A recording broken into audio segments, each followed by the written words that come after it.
नमस्कार मित्रांनो, आजच्या आपण ब्लॉगमध्ये बघणार आहोत पुणे येथील फेमस वेताळ टेकडी, जी पाषाणमध्ये आहे आणि हा ट्रेकर्ससाठी खूप आवडता आणि फेमस पॉईंट आहे. आणि आजकाल पाऊस चालू झाल्यामुळे इथे वातावरण खूप सुंदर आहे. तर चला आपण व्हिडिओ स्टार्ट करूयात. नेहमीप्रमाणे आपण सकाळी लवकर निघालो, जवळपास 6:15च्या आसपास. जेव्हा आपण निघालो काही वेळाने पाऊस चालू झाला होता आणि बऱ्यापैकी जोरात पाऊस होता. तुम्ही जे बघू शकता, हा रस्ता आहे बँगलोर एक्सप्रेस हायवे, जो रावेत ते वाकडकडे चालू आहे. आता आपण काही वेळाने पाऊस थांबला होता आणि तुम्ही बघू शकता खूप छान दृश्य दिसतंय जेव्हा पाऊस थांबला. आपल्याला जायचं आहे सिडॅकला. म्हणजे जेव्हा पण तुम्ही जाल ट्रेकला तर लोकेशन तुमची असेल डेस्टिनेशन सिडॅक पाषाण, आणि तिथून पंचवटी गार्डन जे आहे तिथून आपल्याला ट्रेक चालू करायची.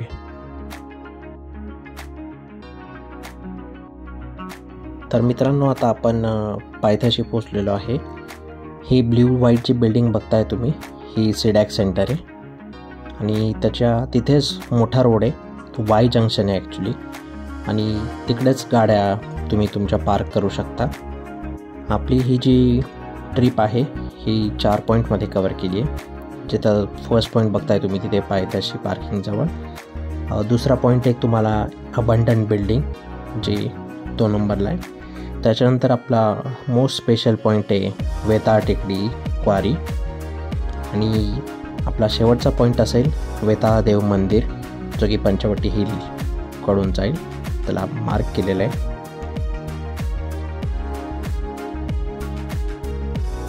तर मित्रांनो, आता आपण ॲक्च्युअल ट्रेक स्टार्ट केली आणि जसे तुम्ही बघू शकता एक मोठा रस्ता आहे समोर.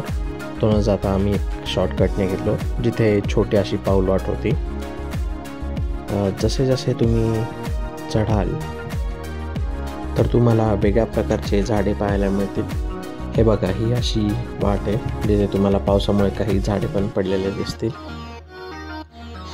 इथं जर तुम्ही नोटीस केलं तर प्रत्येक झाडावर एक असा कागद लावला आहे, त्याच्यावर QR आहे. जेव्हा तुम्ही तो स्कॅन करता तेव्हा तुम्हाला त्या झाडाबद्दल माहिती मिळते. आणि इकडे खूप व्हरायटी ऑफ प्लांट्स आहेत.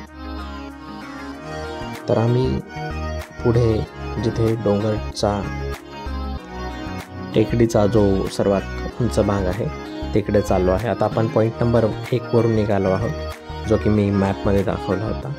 आणि ते पोचायला तुम्हाला या शॉर्टकटने जास्त टाईम नाही लागणार. पुढे गेल्यावर तुम्ही टेकडीच्या टॉपवर पोचाल आणि तिकडे तुम्हाला फ्लॅट लँड लागेल. जसं तुम्ही बघाल वातावरण खूप छान आहे इकडे. आणि जाण्यासाठी जी वाट आहे आपली पुढची, जी अबंडंट बिल्डिंगकडे जाणार आहे, ही कच्ची पाऊल वाट आहे. पावसाळ्यामुळे वाटेमध्ये बऱ्यापैकी चिखल झालेला आहे. चिखलातून हळूहळू वाट काढत आम्ही अबंडंट बिल्डिंग आणि मग त्याच्या पुढे निघालो.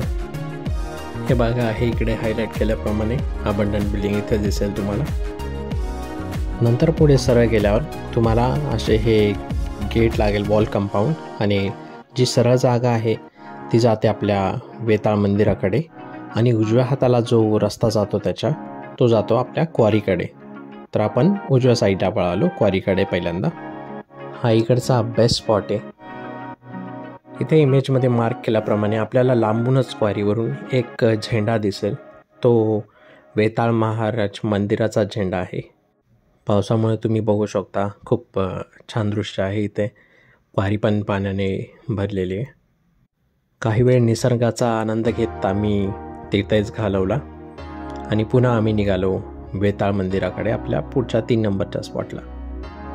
क्वारीवरून परत निघाल्यावर मागच्या स्लाईडमध्ये सांगितल्याप्रमाणे आपल्याला त्या भिंतींच्या एंट्री पॉईंटमधून सरळ जावं लागेल. इथून पुढे पण वाट छान आहे. दोघं बाजूला घनदाट जंगल आणि पावसामुळे काही झाडे पडलेले तुम्हाला रस्त्यात दिसतील. बऱ्यापैकी लोक आहेत तिथे, जरी अर्ली मॉर्निंग असली तरी पण. हा रस्ता तुम्हाला थेट सरळ वेताळ मंदिराकडे घेऊन जाईल. जसे तुम्हाला उजव्या हाताला ही भिंत दिसायला लागेल तर तो स्पॉट जवळ आलेला आहे आणि आपल्या शेवटच्या स्पॉटवर आपण येऊन पोचलेलो आहोत, श्री वेताळ देव मंदिर. जसं की मी व्हिडिओच्या पहिले सांगितलं होतं की याबद्दल एक खास माहिती मी देणार आहे. ह्या जागेला म्हणतात Everest of Pune, mount Everest of Pune, कारण हा spot one of the topmost point आहे पुण्याचा. हा सेम स्पॉट फ्लॅग आपल्याला क्वारीमधून पण दिसतो. तिथे आम्ही मंदिरात दर्शन घेतले आणि थोडा वेळ तिथेच थांबलो. थोडा वेळ विश्रांती घेतल्यानंतर आम्ही निघालो परतीच्या प्रवासाला सेम मार्गाने. जाताना पुन्हा एकदा क्वारीजवळ आलो. तिथून हा व्ह्यू वेताळ मंदिराचा खूप छान दिसतो. यावेळी उतरताना मात्र आम्ही दुसरा रस्ता घेतला. त्या रस्त्याने पाषाणचे खूप छान दृश्य दिसत होते. मग उतरताना आम्हाला पाऊलवाटसुद्धा लागली.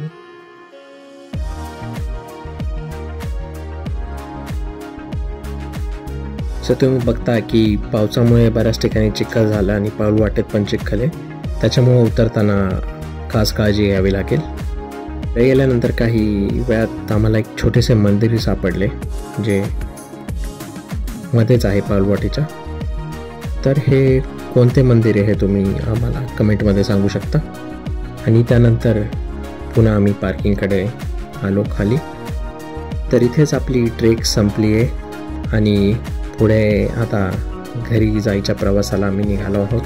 तुमच्या काही प्रतिक्रिया असतील किंवा काही डाऊट्स असतील तर ते आम्हाला नक्की कळवा आणि असंच आम्हाला सपोर्ट करत राहा. चला तर मग पुन्हा भेटू आपण पुढच्या ब्लॉगमध्ये. Bye bye.